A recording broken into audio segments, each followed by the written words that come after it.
Nah, pernah terpikir nggak kenapa hewan itu bisa berperilaku?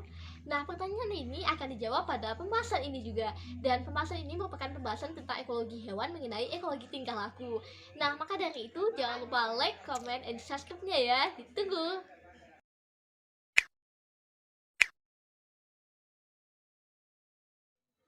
Oke guys, welcome back to my channel. Kembali lagi bersama aku Aldia, mahasiswa biologi Citra Mesa Negeri Batu Sangkar. Nah, seperti yang aku sudah singgung sebelumnya, kali ini aku akan membahas tentang ekologi tingkah laku dalam pembahasan ekologi hewan.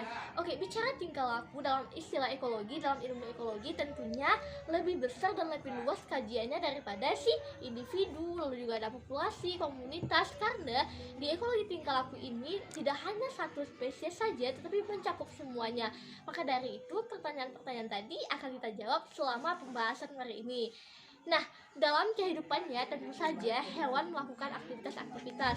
Aktivitas itu berupa motor aktivitas tubuh, bisa juga berupa makan, perpindahan tempat, lalu juga beradaptasi, juga ada sebagai bentuk komunikasi atau interaksi spesies.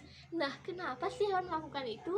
Ternyata ini merupakan suatu bentuk respon terhadap si hewan, baik berupa rangsangan atau stimulus, juga dapat berupa perilaku atau pertahanan, atau membuat pilihan dan berinteraksi satu sama lain.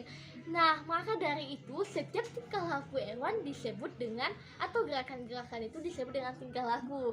Nah, dalam ilmu biologi, ilmu yang mempelajari tingkah laku hewan ini disebut dengan etologi. Maka dari itu jawabannya sudah dapat lah guys, karena dengan mempelajari tingkah laku hewan kita dapat mengetahui bagaimana interaksinya, adaptasinya, ya intinya secara keseluruhan tentunya.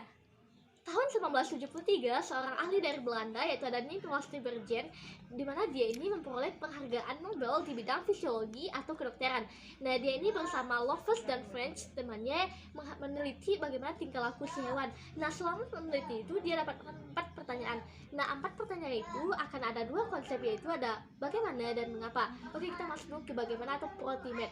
Nah, untuk di bagaimana ada 2 kajian, yaitu ada mekanisme dan juga ada yaitu tentang perkembangan. Nah, untuk di mekanisme, bagaimana sih perilaku itu bisa terjadi pada hewan, dan untuk perkembangan itu sendiri, bagaimana perilaku itu ada pada diri hewan dan bagaimana cara perilaku itu dengan si hewan. Lalu untuk pertanyaan mengapa atau ultimate, yaitu tentang ada evolusi dan fungsi. Untuk evolusi, bagaimana sih si hewan bisa berevolusi baik dari nenek moyang sampai saat sekarang ini. Lalu juga ada fungsi, yaitu bagaimana adaptasi dan reproduksi tentunya. Nah, dari pertanyaan-pertanyaan tadi yang diungkapkan oleh Nicolaas de Bergen tadi 1973, dapat kita ambil atau kita tarik jawabannya ada 4 kajian di aspek ekologi tingkah laku ini. Ada fungsi, adaptasi, ini membahas tentang bagaimana adaptasi dan reproduksi, ya tentunya untuk keberlangsungan suatu spesies.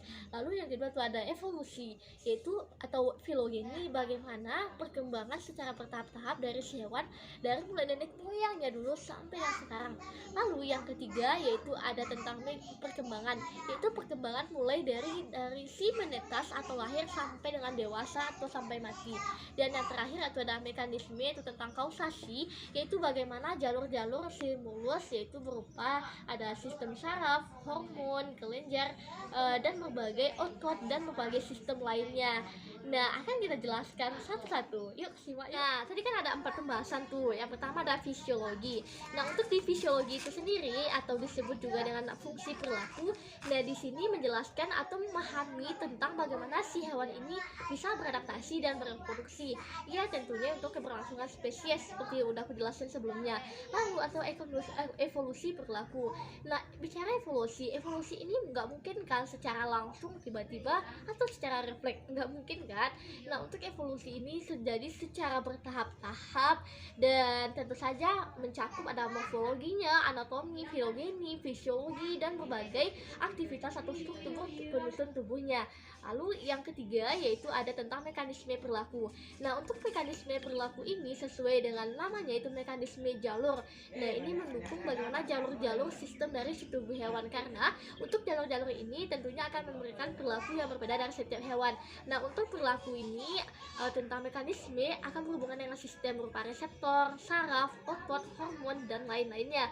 Nah, yang keempat itu ada perkembangan perilaku. Nah, perkembangan perilaku ini tidak terjadi secara tiba-tiba tiba-tiba juga guys, atau secara mendadak atau refleks. Nah, ini juga terjadi secara bertahap. Nah, untuk perkembangan terbagi atas dua macam, yaitu ada perkembangan secara evolusioner dan ada secara ontogeni. Nah, untuk secara evolusioner ini berarti kita memahami atau mengamati tentang evolusinya. Nah, sekarang kan ada beberapa hewan spesies yang udah punah. Nah, sebenarnya yang punah itu hanya hewan, tetapi tingkah lakunya tidak. Karena kenapa? Karena dengan adanya seperti jejak kaki, kita dapat meneliti bagaimana tingkah lakunya.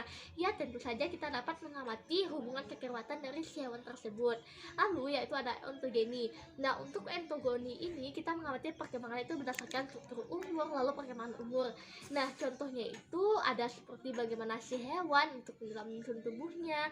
Lalu juga ada untuk perkembangan ini dipengaruhi oleh dua faktor, yaitu ada faktor perkembangan tubuh dan juga ada faktor atau sistem tubuh itu sendiri berupa hormon, saraf, dan lain-lain. Nah, yang kelima yaitu ada macam-macam perilaku.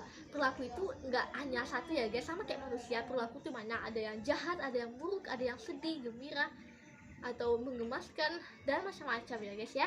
Nah, begitu pula dengan hewan. Hewan ini perilakunya itu nggak hanya fokus satu perpindahan saja, tapi tidak. Misalnya ada ekologi tingkah laku, ekologi ini mencakup semuanya. Juga ada ekologi atau perilaku tentang mencari makan. Ya nggak mungkin lah guys kalau nggak ada tingkah laku untuk mencari makan, karena lingkungan yang keras dan lingkungan yang membuat si hewan bisa bertahan dan punah. Tentu saja dengan tingkah laku ini akan membantu si hewan untuk bisa beradaptasi dan untuk bisa mendapatkan makanan. Lalu juga ada tentang sosial, sosiobiologis, bagaimana dengan tingkah laku ini si hewan bisa berinteraksi antara sesamanya, antar spesies, dan antar berbagai spesies tentunya. Nah, sekarang kita masuk ke pembahasan yang terakhir, yaitu tentang studi perilaku. Nah, studi perilaku ini menunjukkan betapa luasnya atau betapa semangatnya para peneliti mengamati tentang tingkah laku si hewan ini. Selain dari etiologi yang mempelajari tentang ada fungsi, evolusi, mekanisme, dan kausasi, ada beberapa ilmu lainnya tentang kajian etiologi ini atau tentang tingkah laku ini. Ada berupa tentang si anatomical behavior, yaitu tingkah laku hewan. Ini berupa tentang bagaimana interaksi antara hewan dengan lingkungannya.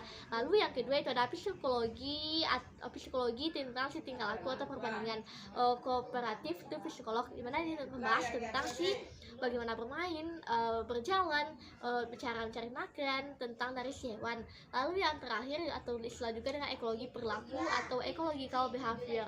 Nah, ini juga membahas tentang hewan dengan lingkungannya. Oke guys, itu dia pembahasan kita kali ini mengenai tentang ekologi tingkah laku. Semoga bisa mengambil wawasan dan materi apa yang aku sampaikan yang menjadi berkah untuk kita semua. Mohon maaf atas segala kesalahan, dan wassalamualaikum warahmatullahi wabarakatuh. See you next video. Masih ada satu video lagi ya sebelum puas. So, jangan lupa ya, check it out.